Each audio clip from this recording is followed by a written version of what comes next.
Good evening, and thank you so much for joining me at Music Today. This is Keitaro Harada. The concept of the show is to bring in an artist each episode and to have a conversation with the artist about a performance we will all watch and listen together.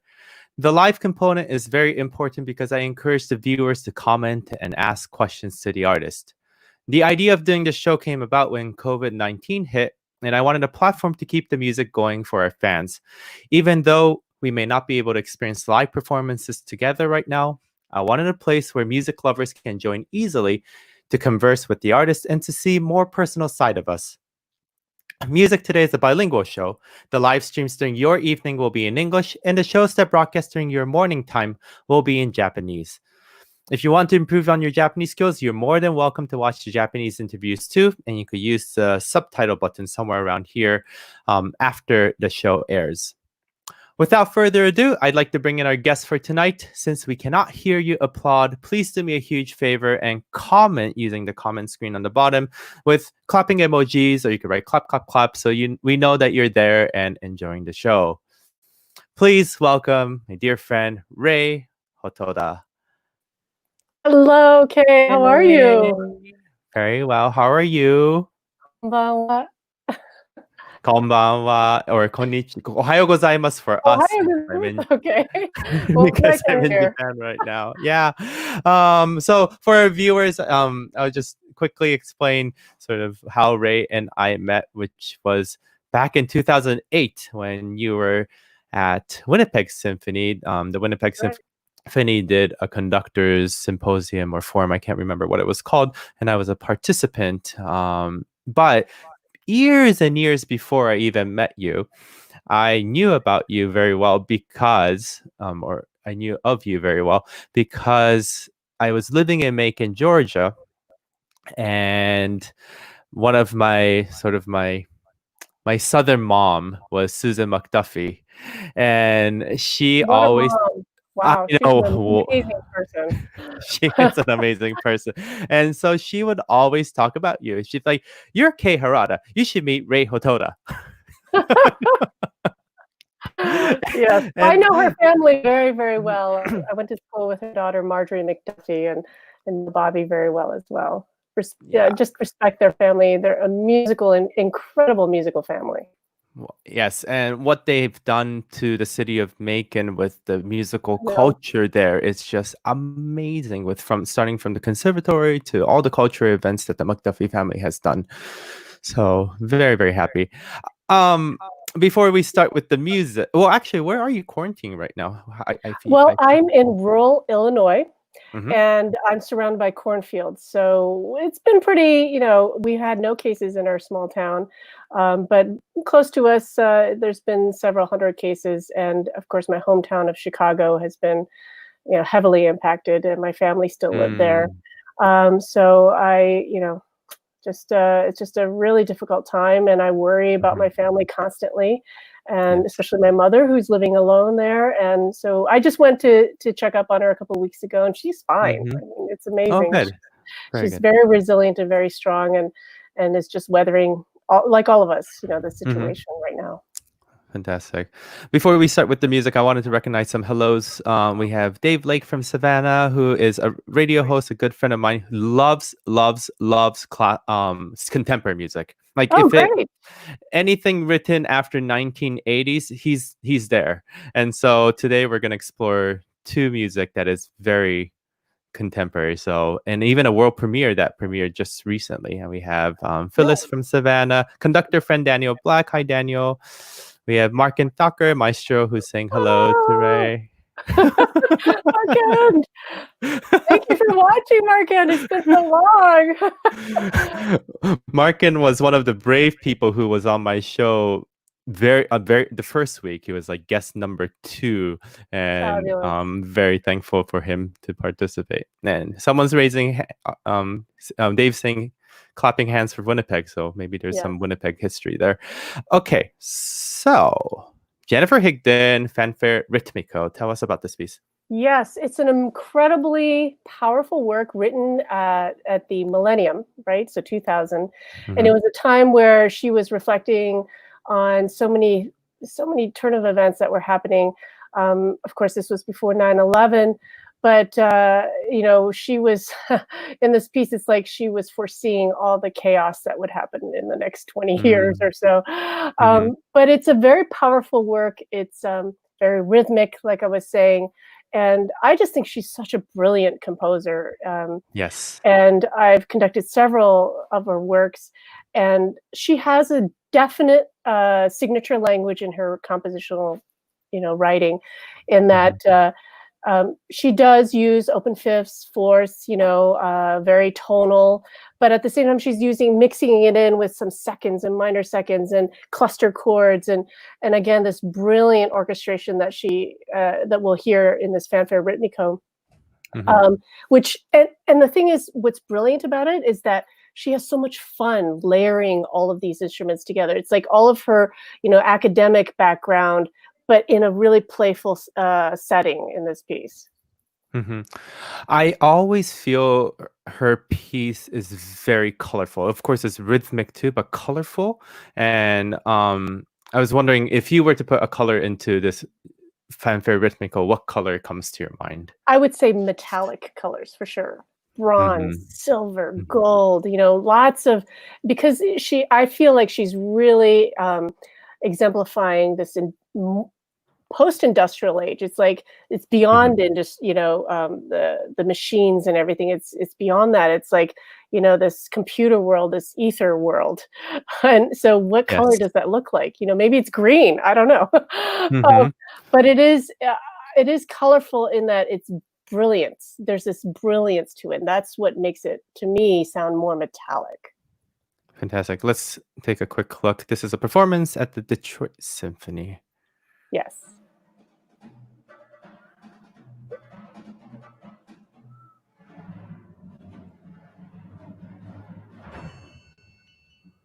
So lots of percussion. Yes, I see that. And lots of different percussion too. Yeah, I miss seeing a lot of people on stage. I haven't seen it's been a while. But her music isn't so easy to conduct either. It's lots of mixed meters. The textures are really sometimes very thick, but it sounds really transparent at the same time. Yes.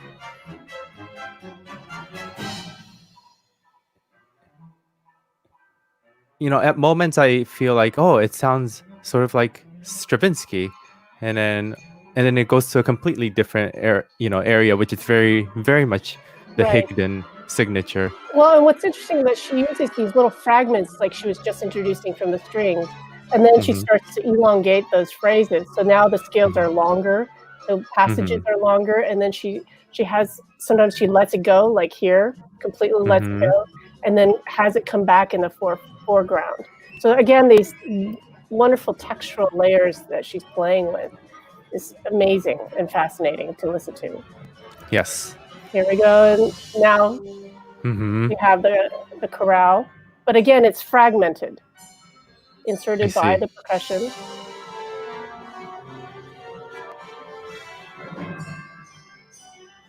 So only like 2 or 3 bar phrases on the bass. The buildup is very exciting. Each one of these gestures is very, very playful. Now we have that chorale. The chorale. The fanfare, finally. And we've already been in it 2 or 3 minutes. And what's amazing is that the Fanfare Ritmico, it's not a brass fanfare. It's the rhythm part of it that's the fanfare, right? And so she's playing with that and working with different sections of the orchestra. I'm glad you explained that, because I was wondering what the title really meant, because when you think of fanfare, we always think of like just brass, right? But it's the rhythm that is the fanfare. So that's really cool. Here's the ending.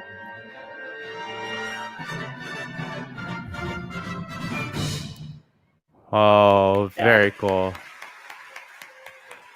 Tell us a little bit about this performance with the Detroit Symphony. So this is a streaming concert, an education concert given by the Detroit Symphony, and they asked me to conduct. what's wonderful about the streaming aspect of it was this was a couple of years ago. They had the capability to stream all their concerts, education concerts, to the entire city of Detroit. So it's a wonderful way for the kids to be exposed to symphonic repertoire, a great orchestra, a great orchestra, without having to leave their classroom. And so I think it's such a great way to give back to the community that the Detroit Symphony can do this, and have the capability to do this.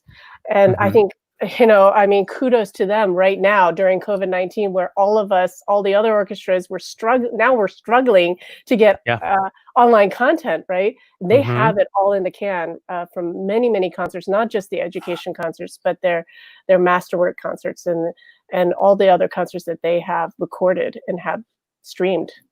Yeah, and then I feel like Detroit was always ahead of the game when it came to streaming and doing online content, especially in the US. Well, and I was just talking to Leonard Slatkin about this, and he said that this came out of adversity. When Detroit Symphony was having issues, and the players were on strike and everything.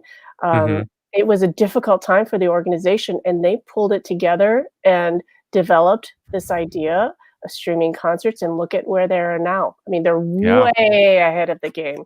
So again, trying to find a positive, a positive way to get through a difficult time, and kudos to them for succeeding. This concert brings me to sort of the next topic about being a conductor and how much the education concerts are so important in what we do, not just doing the subscription concerts for the people who pay for the tickets, but how much the importance of sending classical music out to the community, to those children who's never seen orchestra before. What's your sort of motto or ideology about orchestra? I know all of us, having gone through the assistant positions with many big orchestras. I was the assistant conductor of the Winnipeg Symphony, of the Dallas Symphony under Jaap van Zweden, and Utah Symphony with Thierry Fischer. I mean, we get to work with these great artists and these great orchestras. But one of the things that we do as assistants is all these education concerts. Yes. and countless. Right. And I think, one of the things that is so overlooked is the impact that these education concerts have on the community. And right now, I'm thinking during this time that, if anything, education is vital to keeping our orchestras alive during this time. Because without that, we would be waiting for doing these masterworks, or doing, Ein Heldenleben, or, Shostakovich 8, we're waiting to play those big pieces, Mahler 8. But, how are we going to get the audiences to those pieces is through education and through exposure. And how do we do that when, we're not able to perform right now? And so, again, like something like the Detroit Symphony streaming concerts are accessible, are free. I think education is so key and vital to everything that we do. And so I'm assessing what we do as conductors, as performers, as composers. And I feel like all roads lead to education. And actually, education concerts allow us to bring forward composers of today, and African American composers, women composers of all backgrounds, and it's a great opportunity to share to the students that classical music is not all about dead people. Right. There are composers living today, living and breathing, that we can talk to. Imagine if you could talk to Beethoven about this one passage in Beethoven 9. How would you conduct this? How are you listening to this? I just heard a story about Mahler, and Mahler did these piano rolls for his Fourth Symphony, and the last movement, of course, is the one with the song. And what he did was he did a piano roll of just the accompaniment of the last movement of his Fourth Symphony. And we think it's because he wanted a singer to practice with his accompaniment, before she went and sang it with the orchestra.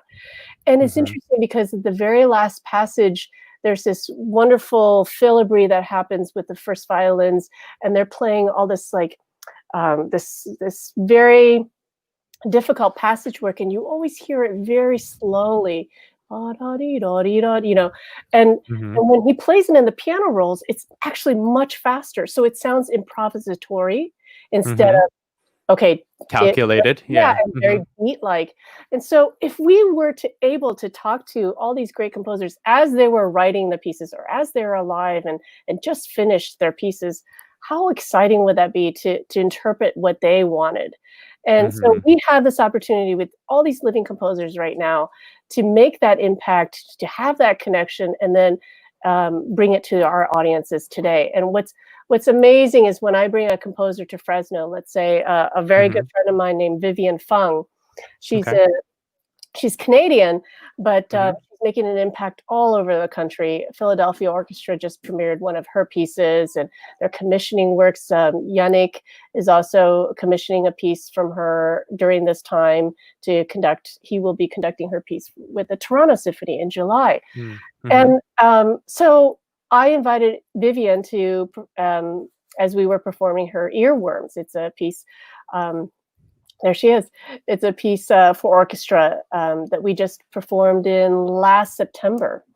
And she came because she's literally across the way near San Francisco. And she teaches at Santa Clara University. And oh, no kidding. Yeah, and she came to the performance and talked to the audience, and then talked before we performed her piece.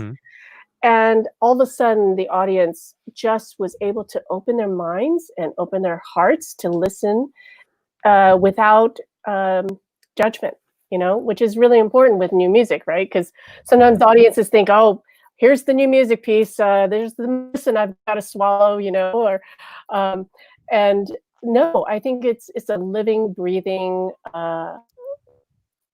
participatory, wonderful feeling that can happen. I had Michael Christie on the show last week, and we were discussing about new music, and then some of the things that he has done with his orchestras was at every concert people are going to be introduced to the old and the new, and the way he implemented that was during the intermission. If the featured piece on the concert was an older composer or that composer, then during the intermission, he would bring in like a quartet or a new piece during intermission at the lobby, so people can be exposed to them. And people have the choice to hear or not to hear, but they are at least exposed to all kinds of music at every single concert. Right. It's a great way to get the conversation started, and just a way for our musicians to also play chamber music too. Right, and see, that's the education component I'm talking about. Where we need to expose audiences to new music in a way that isn't forcing them. That's a great example. Another example is through what I do in Fresno is through programming in the Masterworks contemporary piece, at least one in each program. And also the diversity of composers that we expose, or not expose, but that we perform, is important to me.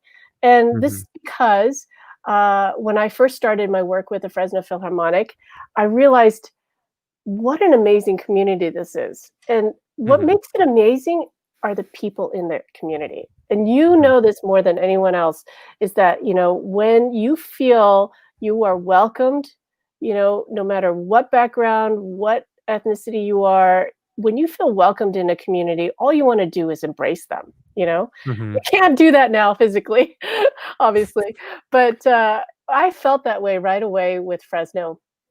Over 40 languages are spoken in Fresno. There is such an incredible diversity in the people, the languages spoken there, the landscape. I mean, we're talking from Yosemite to Sequoia. They both are like 20 minutes away. It's insane. And then we have the agricultural area, which is predominant in Fresno. So we have immigrants, we have Japanese families who have owned farms for hundreds of years. So getting to know those people, Armenians, I mean, it's just amazing, the complexity and the fabric of Fresno. And I wanted to bring that to our programming and to what we do on stage. I wanted us, the Fresno Philharmonic, to be relevant to the community in this way. And I felt that I was, and with my orchestra and our organization, that we were really on the same page to get the word out through everything that we do on stage and off stage. Fantastic. Daniel said that he has conducted one of Vivian's pieces with the Florida Orchestra last season. Brilliant composer. She's fantastic.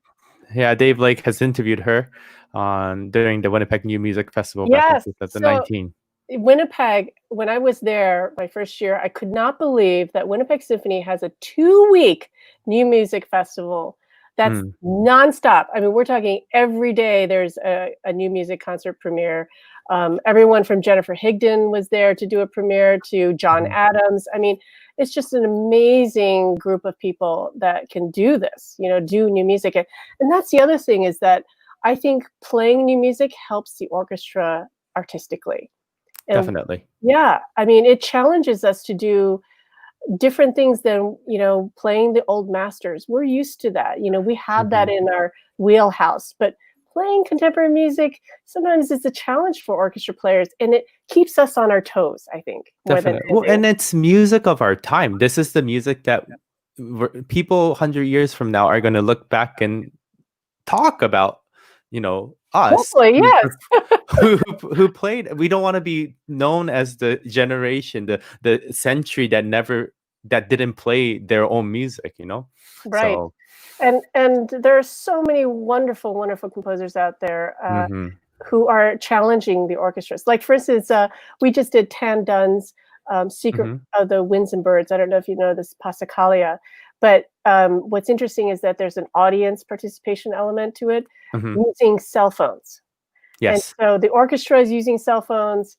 The audience is waving their cell phones up in the air. It's like a rock concert. But what is really important about cell phones, in my mind, is that Tan Dun recorded bird calls played by traditional Chinese instruments like the erhu, and recorded them so that in the phone you are actually playing ancient Chinese instruments. So he's tying together this whole element of technology, but also the past of tradition, and bringing it together with the orchestral form. And one of the things I thought was really interesting was some of the players in the orchestra, had to get their cell phones ready to play the bird calls in the middle of the piece. And they had a hard time putting down their bows and picking up the cell phone. Because we're not, you think they're so used to playing with their phones, but when in performance mode, it just doesn't function that way, does it? Isn't that funny? It's like, it is, left really brain, right brain, But interestingly enough, there's an element of singing that they have to do too. And how many orchestras sing these days? Even for me, it's challenging. Not enough, that's for sure.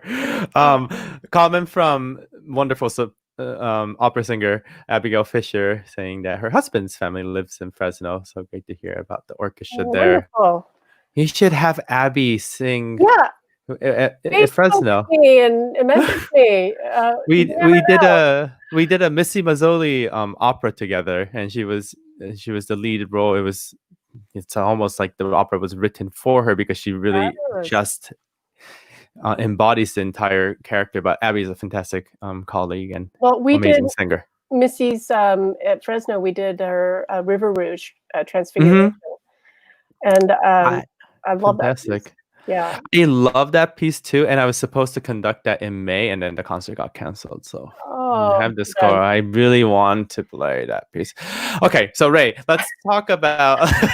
We could talk. I feel like the Kay and Ray show it could be a series. I feel like we could talk forever. I've got time. I know, right? It's the same here. So. A wonderful pianist that you are, and I was just wondering if you could share us a little bit of your journey of why you went into the path of conducting in addition to Sure. being a pianist? Yeah. Well, I started playing the piano at the age of 3. My Mm-hmm. mother was a tiger mom.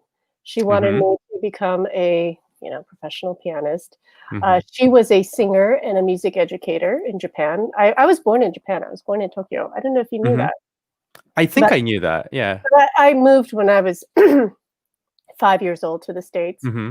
and I'm an American citizen. And I did all my training here in the States. So I went to Eastman Mm-hmm. School as an undergrad in piano performance. Then I went to USC and got my doctorate in piano performance there. Mm-hmm. And it was there that I had to do a minor for my degree. And one of the Mm-hmm. minors you could choose. You could do conducting or you could do musicology. And I the see. last thing I wanted to do as a pianist, because I'm practicing 8 hours a day, I didn't want to study 8 hours a day. You know, I wanted to perform. And so I thought, okay, I'll go into conducting. Mm. So, you take lessons from a TA or something, and then you have to do a recital as part of the Mm-hmm. doctoral program. And so for my recital, I thought, okay, I'll just do something really interesting. I did Ligeti fragments. I did, Really? yeah, I did Stravinsky Symphony of Wind Instruments, Oh, that's a very cool piece. I love it. and Yeah.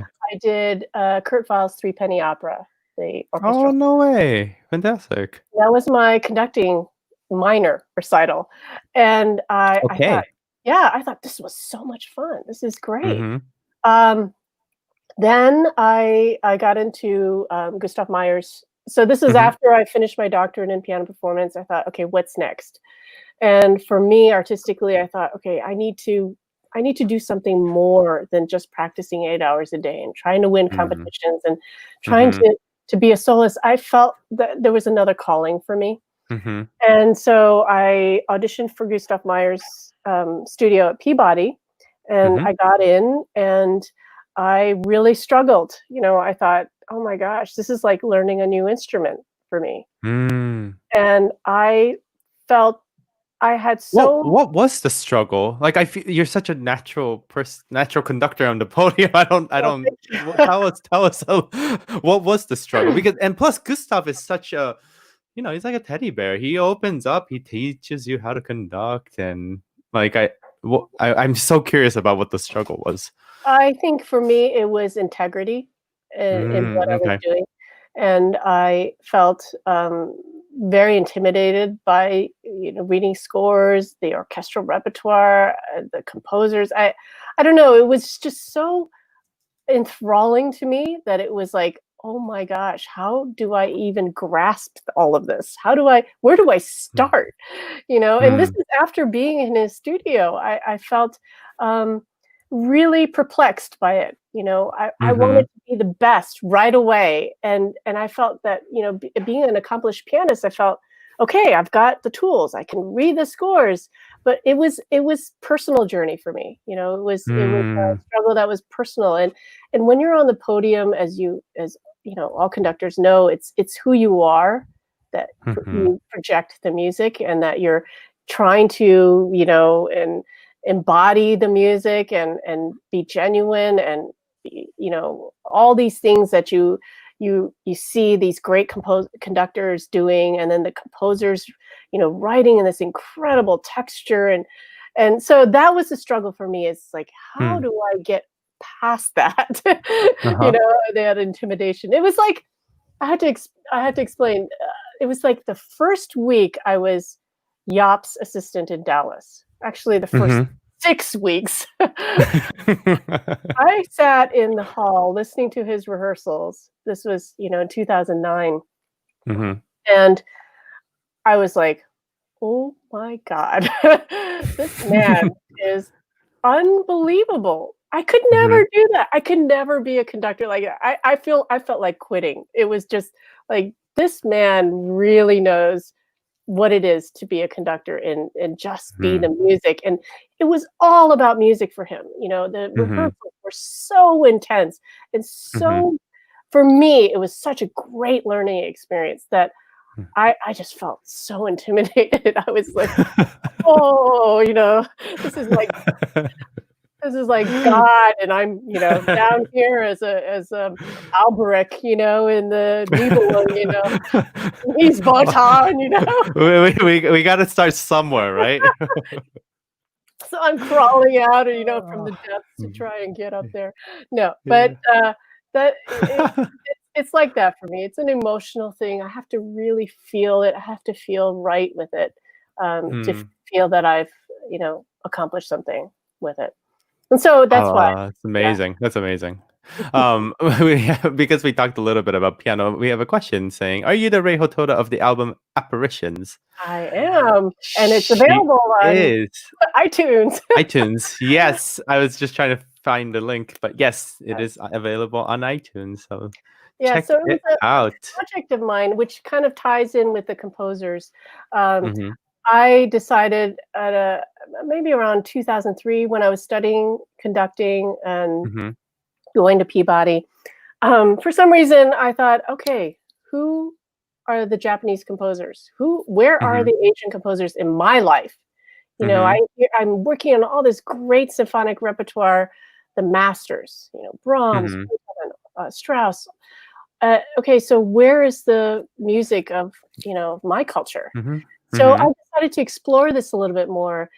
And I thought, okay, well, it's impossible to, have the Winnipeg Symphony do this project with me. So I thought I scale it down to having a piano solo CD. It's something I've been working on for several years, gathering repertoire. And so I finally said, okay, I really want to do this solo CD. And you see the person next to me, Symphony Sessions, Steve Bell? Okay. And so Steve Bell and I, my first year in Winnipeg, did this Symphony Sessions recording of his music. So he has the whole crew. He's got the recording engineer and the studio and the label. And so when I told Steve and Steve and I have done over 30 concerts together. We've toured all across Canada with his Symphony Sessions show. It's a fantastic pop show. You should do it in Savannah, by the way. I don't know the show, so I'm gonna totally check it out. Yes, it's Sessions. Christian rock music. Oh, fantastic! And so he said, "Well, you want to do a piano solo CD?" And I said, "Yeah, I've been dying to do it for at least 6 or 7 years. I've been practicing it. I know all the composers I want to use and perform and have on the CD." And Steve said, "Okay, let's do it." I said, "What?" Yeah. And so this is on his label. That's amazing. Isn't it amazing how you make these wonderful connections and then something happens? And so these are 3 Canadian Asian composers and Yuji Takahashi, of course, Toru Takemitsu, Jun Koda, and I was going through a divorce during that time, so it really let my angst out. So it's very powerful music. It's not something you like have a glass of wine with at the middle, nice evening and listen to nice piano music. No. Okay, gotcha. Well, is that in the liner notes too? No. Okay, so this is like behind the scene information for all of your audiences right now. This is a FYI. That is really funny. Okay.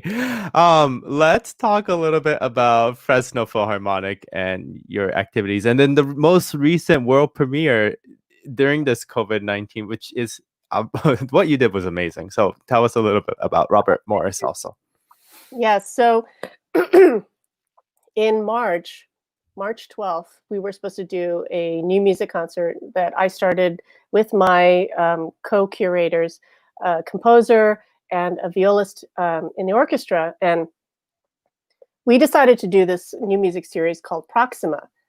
And we were supposed to do that concert of Bob's piece on that day, March 12th. Well, of course, the governor said, okay, sheltering in place, no one's going anywhere. This was the lockdown that happened.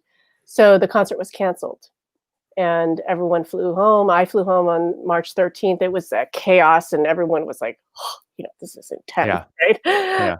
The first 2 weeks of March. So after that, we discussed the possibility of doing something online for our musicians and for our patrons that would really have an impact.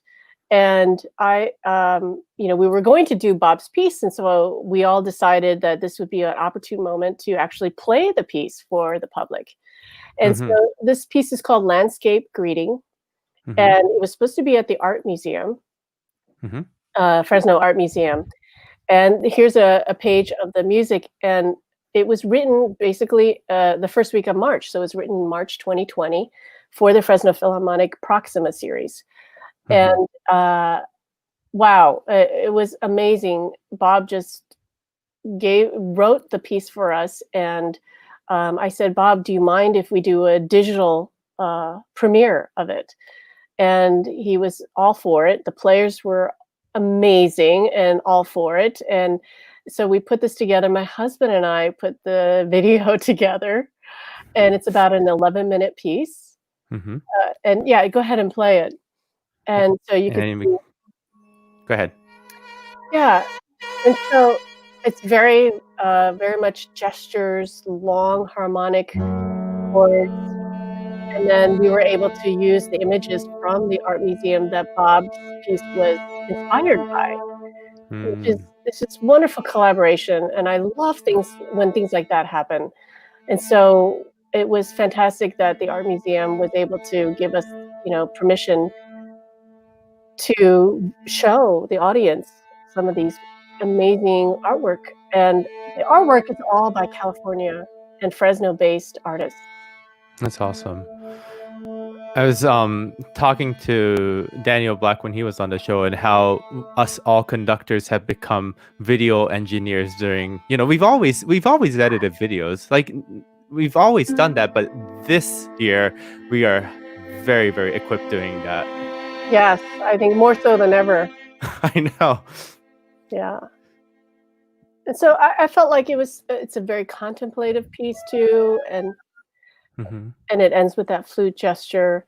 And I think it was just a wonderful way to share our music, the Fresno Philharmonic music, to our patrons and beyond, really, which is so amazing. That's so amazing about this digital age. It's like we have global, audiences now. Yes. Potentially, yes, right? It's wonderful. Our reach is far further than we could have ever imagined. Exactly. And then the beauty of it is the fact that we have the capability of keeping it on archive, so it just keeps generating more views, just having it there. Right. And a little bit more about Bob Morris. I did a Stay Tuned, which is something I started in Fresno. It's a post-concert talkback. But what we do is, instead of having it on stage, we have it in the lobby. And we have our audiences now. It's like sponsored. It's gained so much popularity. We have our guest artists, our soloists, sometimes musicians from the orchestra, composers, and we have them sitting in the lobby with our patrons side by side, and we get to have like a round table where, I have a time where the audience can ask questions. And if I could have done that with Barenboim, with the Chicago Symphony, it would have just been so inspiring for me to just be that close, to hear questions, to hear him talk informally, and to hear stories about the soloists that, especially after their performances. Kay, when you work with a soloist, it's like, they're in their zone, and so we can't. Pre-concert talks are just, really not so successful sometimes. Right. And then plus, like, people come from dinner, they don't want to shorten their dinner, and it's like parking's always an issue. And I'm not a huge fan of the pre-concert lecture. I love the intermission lectures better. People can stay if they want to. People need to go to the bathroom, they can go to the bathroom. Right. And so this is our post-concert, and it's called Stay Tuned. So since we couldn't do this in Fresno, I thought we would do an online Stay Tuned. And Bob and I talked for about 30 minutes. It's available on our Facebook page. I really encourage you to take a listen, because, boy, what a mind. Not only is he noted for his academic papers. I mean, I think he's written over 160 journals and papers and theories. He's an incredible theorist, music theorist. So Marquand, you probably know him very well. But he's also a composer, and some of the things he's influenced by are philosophers, mathematicians, not Mhm. in our field, outside of our field. He's a rigorous academic. He's been teaching at Eastman composition and theory for the last 30 years, 40 Mm. years, I think 40 years, Mhm. and taught at Yale, taught at Harvard, doing lectures at Princeton. I mean, it's just Stanford. It's amazing. Mm. But he has this open-mindedness about music. And so he's like Messiaen. He was really influenced by Asian cultures. Um, and so Bob is very much influenced by Hindu rhythms, Mhm. Indian music. He has been to India. He's actually talked about Indian music to Indian musicians. I Mhm. mean, he's an Mhm. expert, and yet he's so highly experimental. Mm. To have somebody with that much of a scope and then to experiment beyond that, I find that to be more than open-minded. It's like it's enlightening in a way. Mhm. And when you hear this conversation, he's very knowledgeable about so many things. But again, he was talking about this moment where he's driving through Arizona on a trip, a road trip he was Mhm. taking, and he was looking at the landscape and the rocks and the desert and the mountains jutting up from nowhere, Mhm. and I think of Utah, and all the different landscapes of Utah. He's like, I feel that this is my music. And I said, Bob, what do you mean it's your music? This is like Mhm. rocks. And Yeah. he was looking at the mathematical patterns of the rocks and saying, no, this Mm. is like the jutting of my music. This is like the randomness, how it happens. And this is, I mean, he really felt like he was the landscape. So it was Wow. like, okay, what are you taking? Well, the thing is, that's why there are composers, and that's why there are conductors. Like, some people can do both, but most of us can't do both. So I know, and the it's creativity that amazing. goes beyond the academic is what I find so fascinating about him. Mhm. So I do have to promote his music because I think you or any conductor out there should Mhm. know that right now we can't perform indoors, right? Mhm. He has several outdoor pieces. They are Okay. contemporary, but Mhm. there's this one piece called Arboretum. Mhm. And then there's another piece called Oracle. There's a piece called Sun, Moon, Earth. Now, I want to talk about Sun, Moon, Earth because what he does is he has ensembles, and you can separate these players enough, but Mhm. they take place in a park. And Okay. you have a group that's north, you have a group that's south, you have east, west. And so you separate these musicians and you have the audience walk through the park. Hmm. What better way to experience live music than outdoors in a where setting where the audience is participatory. That's So awesome. definitely look up his pieces and see if you can program those because I think they are fascinating. And he really has again this intense and genuineness to his music. It might sound different, it might sound disturbing sometimes, but the act of listening, that's what he's going for. Mhm. Which is, sometimes we're passive listeners in the audience. Sometimes we get into the music, of a Brahms symphony, but it is very passive. And so this is very active. And that's what I love about his music and really want to promote it to other conductors.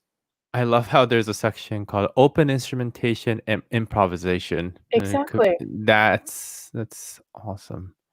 Easy to Definitely. rehearse. Mhm.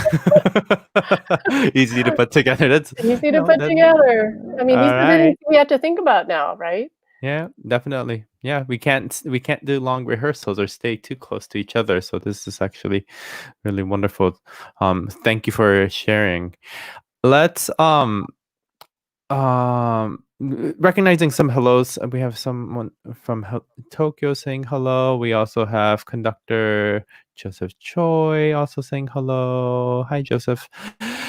Let's talk a little bit about current current affairs. So tell us how Black Lives Matter means to you and how it influences your musical activities. Well, I think Black lives do matter. I think this whole issue has been brewing for not 10 years, not 20 years. We're talking 50, 60 years. Mhm. And I think it's time, and it's an awakening for us. We will get through this. I pray that we do. But we just need to support, all kinds of people, all demographics, all ethnicities. And I think everyone's lives matter. But right now, we're really focusing on Black Lives Matter. And more Mhm. than anything, I want to do what I can to help Mhm. with the situation. And I think more than anything, new composers have that ability. Artists, we as artists have that ability. What is happening now with all the riots? You see all this great artwork of George Floyd all over Minnesota, Minneapolis, Mhm. and other parts of the country. This is what's so amazing about the arts, is that we're able to express our frustration and educate people. This is, again, going back to educating. When you Mhm. see this incredible mural of George Floyd in an inner city area with depression, obvious depression everywhere, and you see this incredible artwork, you're like, that's humanity. This is what's Mhm. important, is that we really acknowledge the humanity of what is going on in this world, and open our eyes to it, and say, look, this is important. We need to look at this. What better time Yes. than COVID-19, when we are all sequestered, we are all in our homes thinking about what? This is what we need to think about. Thank you for Mhm. all the protesters and for all those people whose lives were taken. Thank you for Yes. giving us this opportunity to say, "Oh my God, this is bad. We need to do something." Mhm. Mhm. And this is why I feel, as conductors, we need to promote composers and Mhm. artists, not just music, but artists. Like, for instance, this T-shirt I'm wearing, Er Oh, Virgil awesome. Abloh Mhm. is an Mhm. amazing artist. I just saw his exhibit at the MCA in Chicago last summer. Yeah, it Mhm. was last summer. And he's an architect. I know he went to the Art Institute in Chicago, but he was an architect who went into design, who is now an artist. But wow, he is an incredible, incredible thinker, Mhm. innovator, entrepreneur. Those are the people I'd love to bring to the forefront and say, this is amazing. Not Mhm. only because he's Black, but he's just an amazing person. Let's Mhm. celebrate him. Yep. And then, like, he went on to design for Louis Vuitton Mhm. in Europe, and then we have these amazing composers: George Walker, Adolphus Hailstork, um, Florence Price. Mhm. These people that have had voices. I mean, you think about it. Florence Price had her Chicago Symphony premiere in Mhm. 1933. Yes. I mean, that blows my mind. Where has she been in the last 100 years or so, or 80 Mhm. years? I mean, it's just, what happened? And so this is why this movement now, I think, is so important. Let's do it. Let's make change. And then, I think you've been part of this with the orchestras that you've been with, but we had in the US had the tendency to just only feature Black composers during Black History Month. And it's only one concert out of the 54 weeks that we perform, which is horrible, you know? Okay, exactly. And I do not like being portrayed as an Asian conductor who only Mhm. conducts Asian artists. Mhm. I like to bring that in. Yes, I love to Yeah. play, uh, Toyama's Japanese Rhapsody before Mhm. I do Scheherazade. Again, to educate people and I hate the word. Okay, education is just not the right word, to It's finding the explain. connection, right? It's Yeah, finding the connection, making sense of the common denominator of that programming. exactly. And Yeah. so, I think that that's pandering when you're just playing. Okay, Black History Month, we just have Black artists, but no, we should be doing that all year long. Right. All year long. And this is what I'm trying to do in Fresno, is to give opportunities for Mhm. different people to have a voice. Mhm. I think all of us have a right to have a voice, Yes. and whether that is as a performer or a composer, a conductor, um, educator, a teacher, all of us need to really be out there because we're leaders of our community. We are advocates of Exactly. our community. So that's how I feel about it. Yeah, there's newfound responsibility, and we have to have the courage to act upon it, and we have to make a difference. Most definitely. Going to the other social matter, which is COVID-19, how performing music has become such a routine activity for us all these years. Kind of have taken it for granted that there's always a concert. And then all of a sudden, because of this world crisis, performing in public has become extremely difficult. How has your attitude towards music and performing for an audience changed? Well, I have to tell you, it has changed since I spoke with Bob Morris. And I'll tell you why. Okay. Because when I asked him the same question, right, Mm-hmm. in my interview with him at the Stay Tuned Yeah. interview, he said, "I think this is a great time." And Mm-hmm. I thought, wow, this is a man who's in his 70s, who's lived through riots in the 60s, Mm-hmm. all kinds of racial turmoil, and everything from the 50s, and seeing technology blossom, and uh, I just think, how could I would think the opposite coming from an older, Mm-hmm. wiser man, and he said, "No, I think this is a great time." Like, look at you and I, Kay, having this interview. We would have Mm-hmm. never had this interview if it were not, This for is true. our situation. And Mm-hmm. connecting to all kinds of people right now, we have the technology and the ability to do so. And I think making those connections, yes, we're not face to face, but we Mm-hmm. are kind of face to face, Yeah. It's just a little dimensional, but it's Yeah, okay. Yeah. yeah, and I think we have an opportunity here to really, grow from here, wherever Mm-hmm. that takes us. And Yeah. this, again, I always find difficult matters a challenge. Uh, when someone says you can't do it, that's when I feel like I really can. Mm-hmm. Yeah. And this Totally. That's the same yeah, with me too. Mm-hmm. yeah, and I'm up for the challenge, and I feel very more and more positive about the situation we're in and how to get out of it. How do we get out of it? I've been thinking about that a lot, Mm-hmm. and I think it's a time where we can really, like Lives Matter, like the movement now, we can really start to make a change in so many different ways through our lives, and through our music and through our organizations. Mm-hmm. So I'm excited to see what happens, and I love this, where we're communicating and we're sharing ideas and thoughts and Mm-hmm. feelings during this time. I think what you're doing is really important, and I give you Thank lots of you. kudos for that. Thank you And so so much. we need to communicate. All of us in the arts need to communicate more with each other. I think it's been really very much like, oh, what's the New York Philharmonic doing? Mm-hmm. And now it's like, what's Savannah Philharmonic doing? Mm-hmm. What's the Fresno Philharmonic doing? I mean, I think we Yeah. have this opportunity to do that. And we are more online, which is great because it's lots of content, and it's just it's so accessible. You're just at your home and you could listen and see what people are doing. I want to share to our viewers where people can find you, um, especially on Instagram. And Yes, there's a cute dog in that's your Ziggy, phone, our our, Ziggy. our little miniature German Shepherd. So cute. And I love your posts always makes me hungry because there's a little bit, there's like a balance. There's nature, obviously, there's food, and there's dog, and then we're back to nature. There's food, there's dog. Yeah, that's kind of the cycle of my life, right now. I can see it. It's really cute, and I hope people spend more time at your Instagram.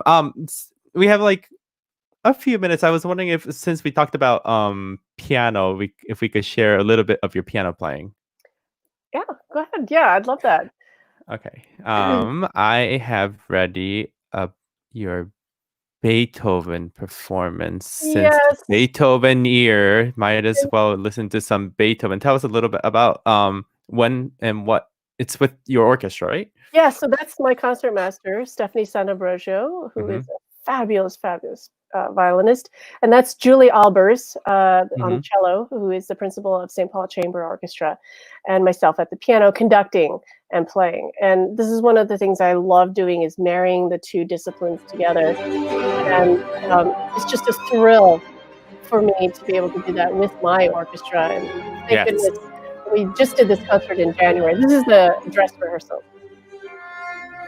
And it's one of the most difficult things for me to do, is switch gears, but Mhm. it's like the ultimate high for me because it's going beyond both disciplines, going beyond playing, because I know I have to get up and conduct.